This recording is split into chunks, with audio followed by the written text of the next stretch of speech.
भैरव के नाम से थोड़ा डर लगता है, थोड़ा नहीं बहुत ज्यादा डर लगता है। ऐसा लगता है कि काल क्या है, भैरव क्या है। साधकों के लिए तो ये श्रेष्ठतम साधना है, इससे ज्यादा श्रेष्ठ साधना हो ही नहीं सकती। ये काल पर विजय प्राप्त करने की साधना है। काल पर विजय प्राप्त करना सहज तो है नहीं। अब काल मतलब क्या है? क्या मृत्यु है काल मतलब? काल का मतलब समय है। काल का मतलब कठिनाई, अड़चने, समस्याएं, इन सब पर विजय प्राप्त करना, ये है क्या काल? तो इन सब पर विजय प्राप्त करना हर एक के बस की बात नहीं है ना।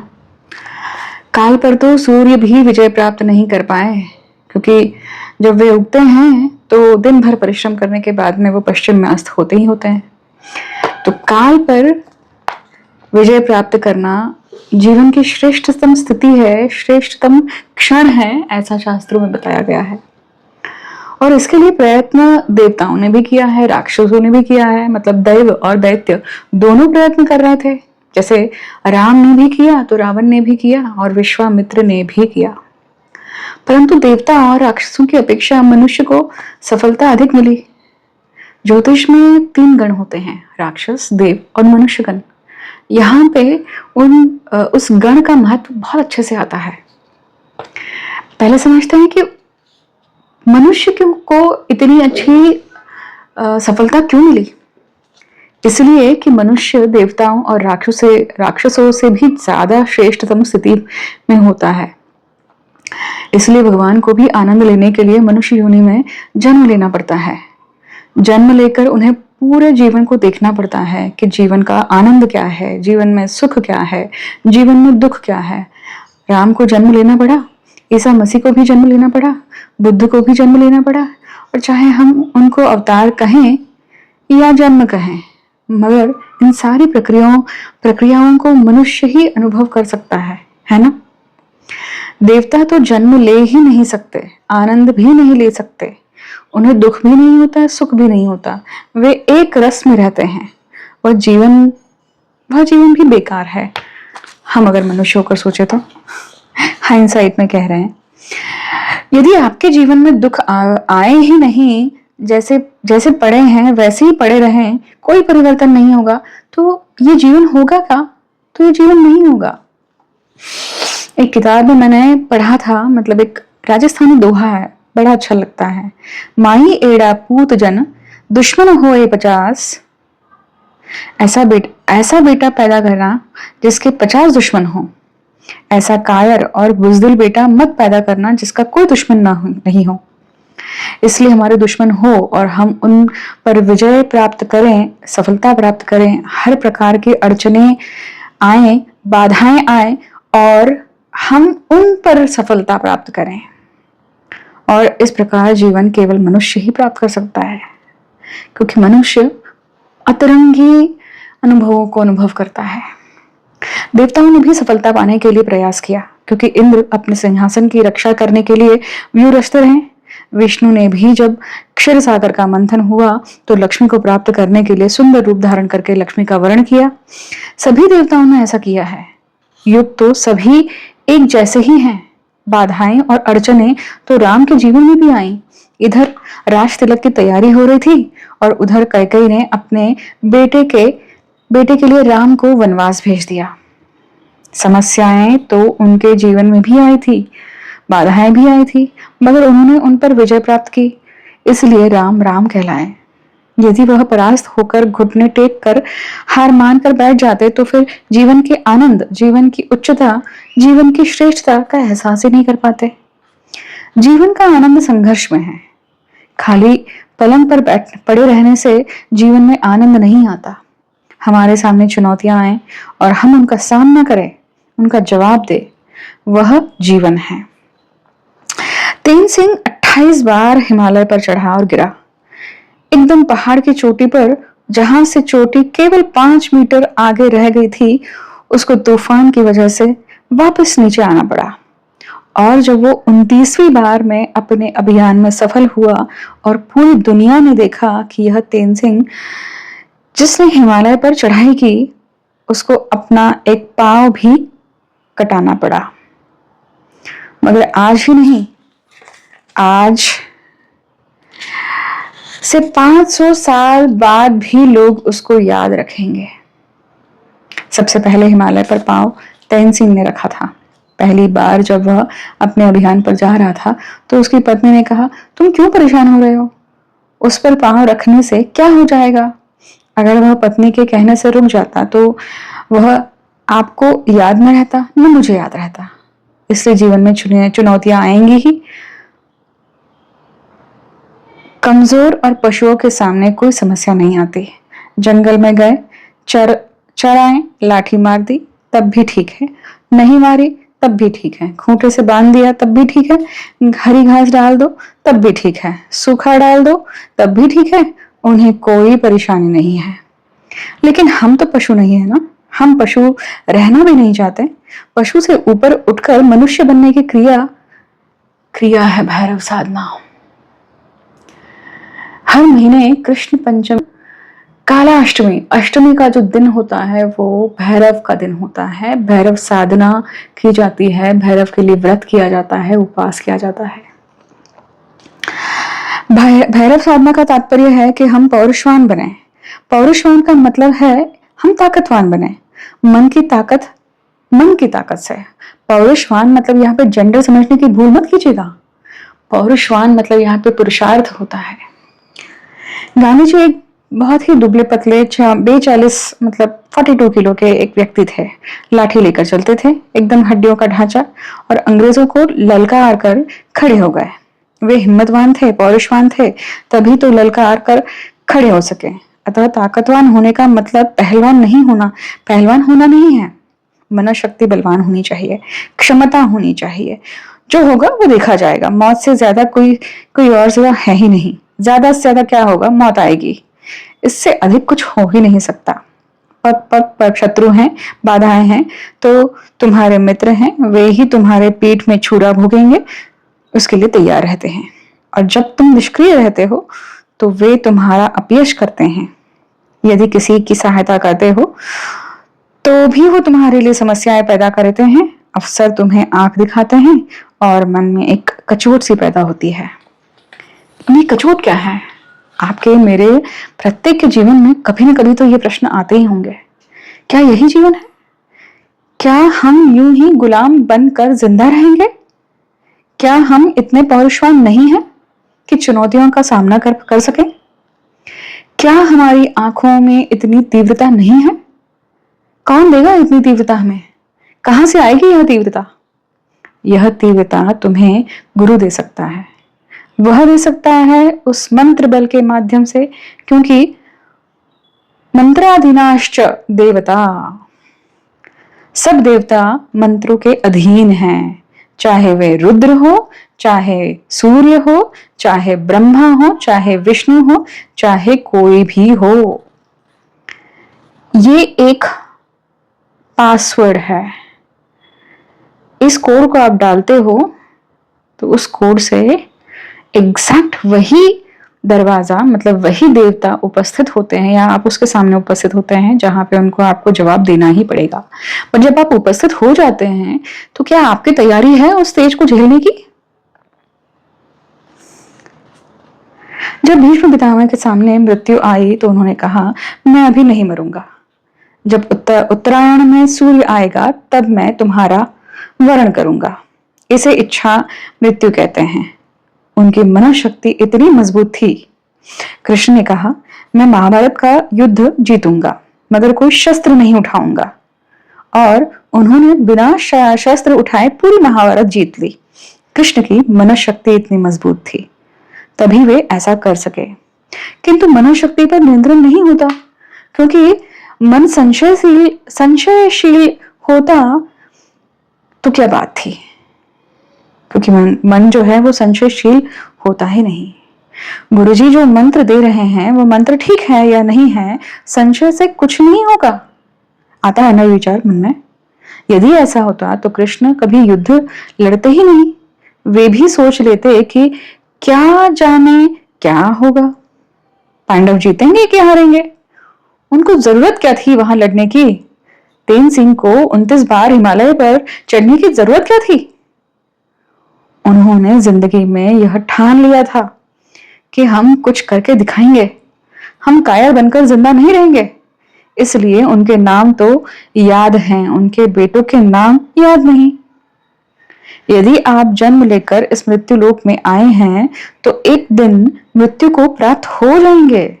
आज नहीं आएगी तो 5 साल बाद आएगी, 10 साल बाद आएगी, 50 साल बाद आएगी, आएगी जरूर। छीन झपट कर लें और छीन झपट करके ले जाएगी। और तब आपके आसपास आस पड़ोस वाले आपको पूरे पलंग को घेरते हुए भी आपको रोक नहीं सकते, उनमें क्षमता ही नहीं है कि आपको रोके, है ना? भीष्म में क्षमता थी, तभी तो वो मृत्यु को कह सके रुको भाई, 6 महीने बाद आना, मैं अभी चलता तुम्हारे साथ। यह क्षमता द्रोणाचार्य में थी, कृपाचार्य में थी, कृष्ण में थी, तभी तो वे मृत्यु को ललकार सके और काल पर विजय प्राप्त कर सके। आप भी मृत्यु को ललकार सकते हैं, हम भी मृत्यु को ललकार सकते हैं। मृत्यु अर्थात बाधाएं। मृत्यु कोई शरीर का अंत ही नहीं है। जो कर्जदार है वह रोज मरता है, हर रात मरता है, हर सुबह जन्म लेता है। सामान्य व्यक्ति रोज गुड़कियां सुनता है। ऑफिस से घर पहुंचते ही पत्नियां गुड़कियां देती है या पति गुड़कियां देते हैं। ये क्या हुआ, लेट आ रहे हो, घर में ये कोई आने का टाइम है क्या तुम्हारा? मैं अकेली हूं या मैं अकेला हूं, तुम्हें थोड़ी भी शर्म नहीं आती? पति कहता है अच्छा ध्यान रखूंगा, या पति के बहाने पति के एवज में पत्नी कहती है कि भाई ठीक है मैं भी ध्यान रखूंगी। अब कल क्या ध्यान रखेगा? अफसर कहेगा कि ये फाइल पूरी करके जाना है, वह अफसर को कैसे कहेगा कि घर में पत्नी नहीं शेरनी है, आप मिले ही नहीं हैं? अगर एक बार मिल जाते तो गुड़कियां देना बंद कर देते। वह नहीं कह सकता क्योंकि उसमें वह तीव्रता नहीं है, वह तेज नहीं है कि सामने वाला कुछ कहने की हिम्मत ही नहीं कर सके। इस पूरे एग्जाम्पल में तेज की बात हो रही है जो हमारे मुखमंडल पर होता है, जिसको देखकर, जिसको भांप कर सामने वाला व्यक्ति हमसे डर जाता है, या फिर उसकी ततमम होती है, या फिर वो सोच में पड़ जाता है कि ये शब्द बोलूं कि नहीं बोलूं। बाधाएं हमारे घर में भी हैं, बाहर भी हैं, सड़क पर भी हैं, सब जगह हैं। अड़चने तो है ही, कठिनाइयां तो है ही। और हम तो कह रहे हैं कि हम निर्बल थोड़ी हैं, बीमार थोड़ी हैं, अशक्त थोड़ी हैं। रोग भी अपने आप में काल है, मृत्यु है। रोगी व्यक्ति हर बार यही सोचता है कि हे भगवान तू मुझे मौत दे दे, अब और नहीं सहा जाता। आप अस्पताल जाकर मालूम कीजिए, जो 4 दिन से अस्पताल में पड़ा हुआ है, टांग टूटी हुई है, आप उससे पूछिए कि मौत अच्छी है या यहाँ पड़े रहना अच्छा है। वह यही कहेगा कि भगवान मौत दे दो, अच्छा है। वे भी मौत मांगते हैं, इसलिए रोग भी अपने आप में मृत्यु है, ऋण भी अपने आप में मृत्यु है, जीवन के संताप भी अपने आप में मृत्यु हैं। बाधाएं आती हैं, वे भी आप में मृत्यु हैं। विश्वासघात भी अपने आप में मृत्यु है, और ये सब काल है। भैरव साधना का मतलब है अपने आप में पूर्ण विजय प्राप्त करने की क्रिया। जगदम्ब की साधना में आप सफल हो ही नहीं सकते पूरी जिंदगी भर जब तक आप भैरव साधना सिद्ध न कर ले, हनुमान को सिद्ध न कर ले, तो फिर राम को सिद्ध कर ही नहीं सकते, संभव ही नहीं है। तुलसीदास ने भी पहले हनुमान की पूजा की, पहले हनुमान बाहुक लिखा, फिर रामचरितमानस लिखा। इसलिए देवी की पूजा से पहले भैरव पूजा आवश्यक है, और प्रत्येक देवता की पूजा करने से पहले भैरव पूजा आवश्यक है, अनिवार्य है, चाहे वह कोई भी देवता हो। भैरव का तात्पर्य क्या है? भैरव का तात्पर्य है रक्षा करने वाला, जो आपकी साधना में विघ्न न पड़ने दे, उस साधना में सफलता मिले ही। आप जो साधना कर रहे हैं उस साधना में कोई विघ्न ना पड़े, 4 दिन बाद कोई बीमार न पड़े, पिता बीमार न पड़ जाए, घर जाना न पड़ जाए, ऐसी बाधाएं नहीं आए। तुम्हारे ऊपर कोई हावी ना हो जाए, तुम्हें कोई कष्ट नहीं दे, विश्वासघात नहीं हो, जिस जिस लक्ष्य तक तुम्हें पहुंचना है, तुम पहुंचना चाहते हो, वहां पहुंच सको। यह भैरव का मतलब है। इसलिए भैरव साधना करते हैं। कलयुग में 3 साधनाएं अपने आप में अत्यधिक महत्वपूर्ण मानी गई हैं। भैरव साधना, दुर्गा साधना और गणपति साधना। साधनाएं तो बहुत हैं, पर यह शीघ्र सिद्धिदायक है। भैरव साधना इसलिए महत्वपूर्ण मानी गई है क्योंकि हम भैरव साधना सिद्ध कर बाधाओं, कठिनाइयों पर सहजता से विजय प्राप्त कर सकेंगे। इसके लिए हमें कोई मोटा ताजा होना आवश्यक नहीं है। इसके योगी सन्यासी होना भी आवश्यक नहीं है। यह कोई तांत्रिक प्रक्रिया भी नहीं है कि शमशान में हड्डी लेकर आए, शमशान से हड्डी लेकर आए, उस हड्डी को अपने आसन के नीचे रखा। यह तो बहुत ही घटिया लोग हैं, वे इस प्रकार से लिखते हैं, जो कि गलत है। भैरव साधना में न तो हड्डी पर बैठने की जरूरत होती है, न शमशान में जाने की जरूरत होती है। पहले गांव में लड़ाई झगड़े होते रहते थे, हो हल्ला होता रहता था, शांतिपूर्ण वातावरण नहीं होता था, पास में शमशान होता था तो शमशान में जाकर बैठ जाते थे और साधनाएं संपन्न करते थे। यहाँ व्यर्थ ही नाम बदनाम कर दिया है। और यहाँ बैठे हैं या शमशान में बैठे हैं, क्या फर्क पड़ेगा? डोम तो 24 घंटे शमशान में ही बैठा रहता है, उसके बच्चे खेलते रहते हैं, मुर्दा जलते रहता है। वही लड़की से लकड़ियां लाकर घर में रोटी बना लेते हैं, और वह भी तो मनुष्य है। कोई प्रक्रिया गलत नहीं है। हमारा मन गलत नहीं होना चाहिए, हमारी आंखें गंदी नहीं होनी चाहिए। साधना का मतलब है पूर्ण सिद्धि प्राप्त करके करने की क्रिया, और उसके लिए 4-6 महीने तक आंखें बंद करके ध्यान करने की जरूरत नहीं है। अगर कोई गुरु ऐसा कहता है तो वह गुरु गलत है। वह अपना पिंड छुड़ाने के लिए ऐसा कहता है कि 1.25 लाख 5 लाख मंत्र जप करते रहो बेटा। अब कब 5 लाख मंत्र जप हो, कब वापस मिले, 1-2 साल हो जाएंगे, तब तक गुरु खुद ही ऊपर चले जाएंगे। फिर हम पूछेंगे किसको? गुरु ने तो पिंड छुड़ा लिया 2 साल के लिए, क्योंकि गुरु को खुद ही ज्ञान नहीं है। यहाँ गुरु अंधला चेला खरा निरंद। जब गुरु अंधा होता है तो चेला भी पक्का अंधा होता है।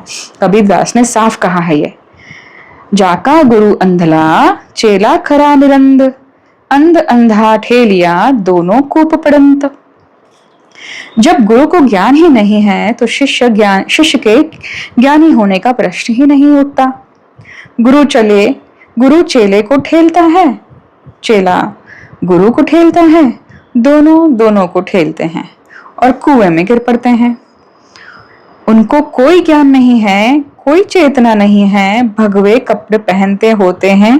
बच्चे, तुम नहीं समझते, ये बहुत ऊंची चीज है। भैरव, तुम नहीं समझते बच्चे। अगर नहीं समझते तो आप समझा दो। ऐसे गुरु इस देश में, विदेशों में बहुत हैं। सावधान रहना चाहिए हमें इस चीज को लेकर। पैदा होते रहते हैं, गुरु बनते रहते हैं, करना ही क्या है? दाढ़ी बढ़ा ली है, बन गए सन्यासी। तुलसीदास ने कहा, नारी मुई घर समाप्ति नासी, मूड मुड़ाए भय सन्यासी। पत्नी मर जाए और संपत्ति समाप्त हो जाए, कर्जा चढ़ जाए तो क्या करें? चलो सन्यासी हो जाएं। उधार वापस मांगने वाला आया, क्या ले जाएगा? भगवे कपड़े पहने हुए हैं, ये ले जाएगा? ले जा भाई। वह सोचेगा कि भगवे कपड़े ले जाकर क्या करूंगा? कहेगा, महाराज 5,000 रुपए उधार दे दो। अरे 5,000 रुपए उधार दिए थे बच्चे, अब कहां से 5,000 रुपए? हम तो परमहंस अवस्था को प्राप्त हो गए हैं, तू भी चेला बन जा बेटे, 2 रुपए चढ़ा दे। ऐसा सन्यासी कभी भूखा नहीं मरता। तुम तो फिर भी तकलीफ पा सकते हो कि नौकरी पर नहीं जाऊंगा, तनख्वाह कट जाएगी। वहां तो तनख्वाह कटने का सवाल ही नहीं है, कोई ना कोई तो फटकेगा ही फटकेगा, आएगा ही आएगा। यदि 10-20 मुर्गे ऐसे आ गए और 5-5 रुपए भी चढ़ाएं तो 50 रुपए तो कहीं नहीं गए। महीने के 1,500 रुपए हो गए। इतना तो अफसर भी नहीं कमाता। अब ये कब की बात कर रहे हैं हम? ये सालों 30-40 साल पहले इस प्रकार की चीजें हुआ करती थी। आज इसी में थोड़ा सा और शून्य बढ़ा लीजिए। तो गुरु का मतलब है कि वह ज्ञान दे, चेतना दे, शिष्य की समस्याओं को दूर करें, उसके परिवार का अंग बने। गुरु और शिष्य अलग अलग हो, संभव ही नहीं। ऐसा हो ही नहीं सकता कि शिष्य में पूर्ण समर्पण हो और गुरु उसको अपने हृदय से ना लगाए, अपने समान न बनाए। गुरु परिवार का मुखिया होता है और जब परिवार का मुखिया मान लिया तो गुरु अपने आप समस्याएं सुलझाने की कोशिश करेगा। वह आपके घर में तो आ नहीं सकता, पति पत्नी के बीच में लड़ाई झगड़े में भी नहीं आ सकता, मगर वह भला ही करेगा अपनी मंत्र शक्ति के माध्यम से, अपनी चेतना शक्ति के माध्यम से। जीवन की सारी विषम स्थितियों को, बाधाओं को, अड़चनों को दूर करने की सहज क्रिया का नाम है भैरव साधना। भैरव के 52 स्वरूप होते हैं। काल भैरव, रूरू भैरव, चंड भैरव, क्रोध भैरव, ऐसे बहुत सारे अलग अलग प्रकार के भैरव हैं। उन सब की साधनाएं अलग अलग कार्यों के लिए होती है। मिठाई तो दुकान में कम से कम 40 प्रकार की मिठाइयां हैं। आपको जो अच्छी लगे उसे खाइए। सभी दूध की बनी होती हैं, बेसन की बनी होती है, पर स्वाद अलग अलग होता है। भैरव साधना के द्वारा हम अपने आप में पूर्ण पौरुषवान बनते हैं, पुरुष बनते हैं, सौंदर्यवान बनते हैं। नारी साधना करती है तो सौंदर्यशालिनी बनेगी। काल पर विजय प्राप्त करने की क्रिया है भैरव साधना। समय पर विजय प्राप्त करने की क्रिया है भैरव साधना। काल अर्थात समय, परिस्थितियां, अड़चने और बाधाएं, उन पर विजय प्राप्त करने का साहस और हिम्मत आ सकेगी और हमारी आंखों में इतनी तेजस्विता आ सकेगी कि सामने वाले की ही आंख झुकेगी, हमारी आंख नहीं झुक सकती।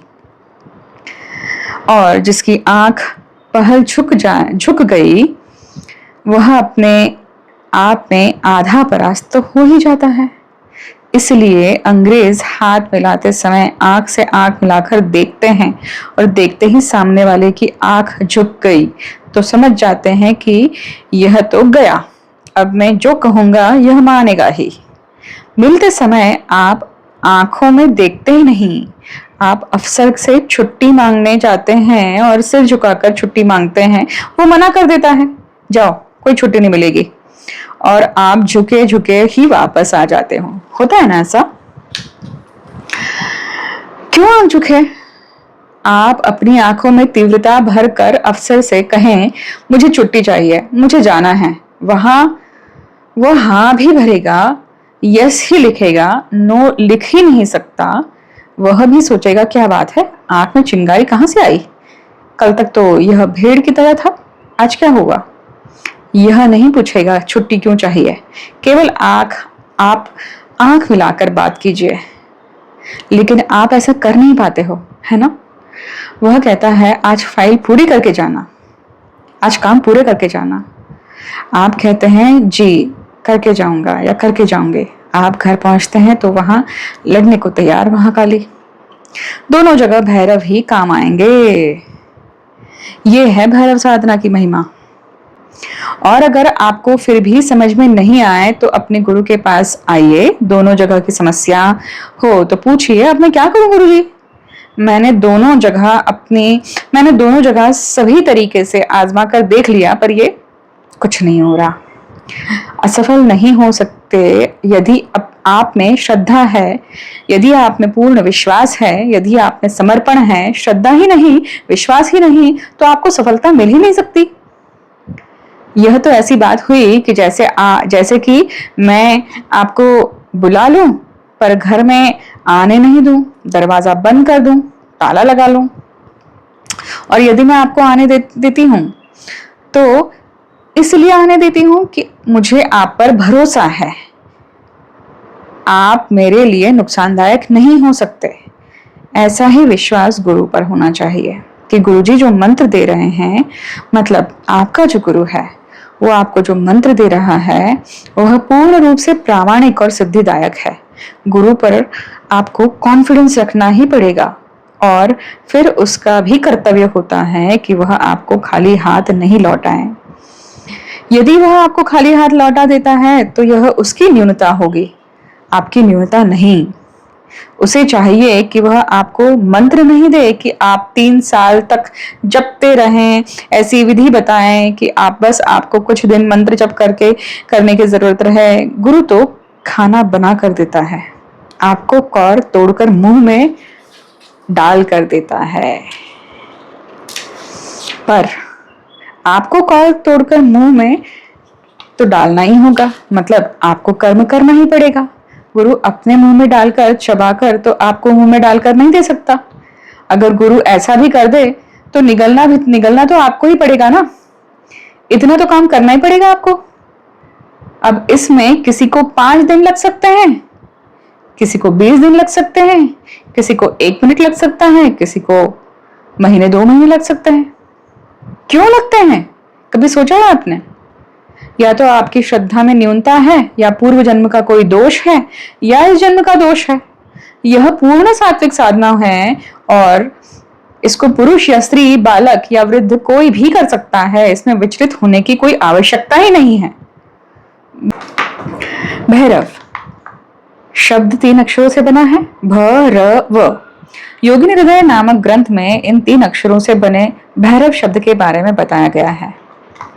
विश्वस्य भरणाद रमणाद वमनात् सृष्टि स्थिति संहारकारी परशिवः, अर्थात संपूर्ण विश्व का, संपूर्ण ब्रह्मांड का सृजन करने के कारण, उसका पालन करने के कारण और उसका संहार करने वाला होने के कारण भैरव ही एकमात्र परम तत्व है।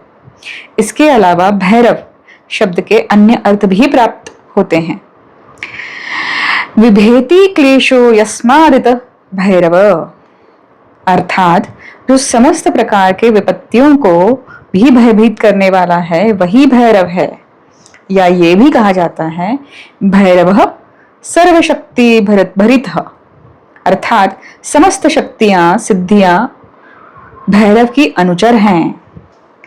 अब मैं आपको भैरव की उत्पत्ति के बारे में बताने जा रही हूँ।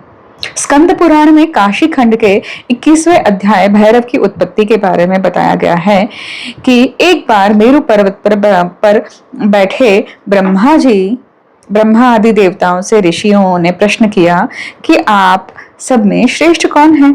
इस प्रश्न के उत्तर में ब्रह्मा जी ने अहंकार के वशीभूत होकर कहा, संपूर्ण सृष्टि का पालन करता मैं ही हूँ, मैं अनादि हूँ, इसलिए सब देवों में मैं ही श्रेष्ठ हूँ।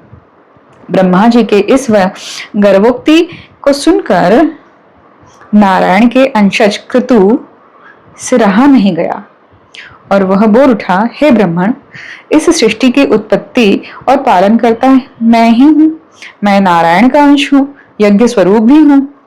इस प्रकार दोनों में विवाद होने लगा और कोई भी फैसला नहीं हो पाया। तब वेदों से निर्णय पूछा, हे श्रुतियों, आप स्वतः प्रमाण हैं, अतः इस विवाद का निपटारा आप ही करें। यह सुनकर वेदों ने कहा, जिनमें सब सृष्टि का अंत होता है, जिनसे सभी भूत प्राणियों की उत्पत्ति होती है, जो स्वतः प्रमाण है, जिनसे समस्त विश्व प्रकाशमान है, वे एक शंकर ही कैवल्य स्वरूप है। वेदों के इस निर्णय को सुनकर माया से विमोहित ब्रह्मा और क्रतु ने कहा, जो शमशानवासी है, भस्म लगाए हुए तथा सर्प लपेटे हुए है, वह पर ब्रह्म स्वरूप कैसे हो सकता है। उसी समय सनातन प्रणव ने प्रकट होकर कहा, भगवान शंकर ही सनातन पुरुष है, पराशक्ति शिवा ही उनकी शक्ति है, अतः भगवान शंकर से कोई बड़ा नहीं है। प्रणव के इस प्रकार निर्णय देने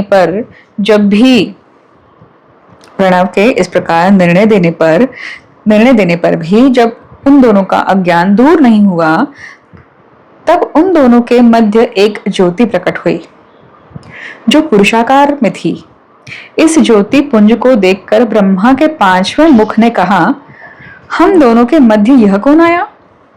उसी समय वह पुरुष नील लोहित वर्ण त्रिशूलधारी त्रिनेत्र सर्प आभूषित बाल रूप में परिवर्तित होकर रोने लगा। ब्रह्मा ने रोते हुए बालक को देखकर गर्वोक्ति से कहा, तुम मेरे पंचम मुख से पैदा हुए हो और रो रहे हो, अतः तुम्हारा नाम रुद्र है। ब्रह्मा के इस बात को सुनकर वह पुरुषाकृति भैरव आकृति के रूप में परिवर्तित हो गई। इस भैरव आकृति को देखकर भी ब्रह्मा का अहंकार दूर नहीं हुआ और वह पुनः बोला, हे वत्स, संपूर्ण विश्व का भरण रखने का सामर्थ्य तुम रखते हो। काल भी तुमसे डरता है और तुम काल भैरव नाम से प्रसिद्ध हो जाओगे। ब्रह्मा के इस प्रकार दिए हुए वरदानों को स्वीकार करते हुए भैरवाकृति ने अपने बाएं हाथ की कनिष्क नख से ब्रह्मा का 5वां सिर काट लिया और कहा, हे ब्राह्मण, आपका यह 5वां मुख जिसने शिवजी की निंदा की थी उसे काट कर दंडित किया हूं। ब्रह्मा के इस 5वें सिर के कटते ही उसका अहंकार दूर हो गया। तब समझ पाया कि शिव ही सर्वश्रेष्ठ है, अनादि पर ब्रह्म स्वरूप है। उसके बाद शिव जी ने उस बाल स्वरूप भैरव को आदेश दिया कि हे भैरव, इस कटे हुए मुंड को लेकर भिक्षा याचना करते हुए लोक भ्रमण करो। इस प्रकार अपने ब्रह्म हत्या के पाप का प्रायश्चित करो। जब भ्रमण करते हुए काशी नगरी पहुंचोगे तब ब्रह्म हत्या का पाप समाप्त होगा। भैरव कपाल की तरह उस मुंड को धारण करके सर्वत्र भ्रमण करते रहे। भ्रमण करते हुए अंत में काशी पहुंचे और पाप से विमुक्त हुए। उसके बाद भैरव के हाथ से वह मुंड स्वतः गिर पड़ा। जिस स्थान पर वह मुंड गिरा उस स्थान का नाम कपाल मोचन पड़ा। बाद में भगवान शंकर ने भैरव को काशीपुरी का कोतवाल नियुक्त कर दिया। काशिकापुराधिनाथ काल भैरवम भजे। इस तरीके से हमें भैरव की उत्पत्ति का ज्ञान होता है।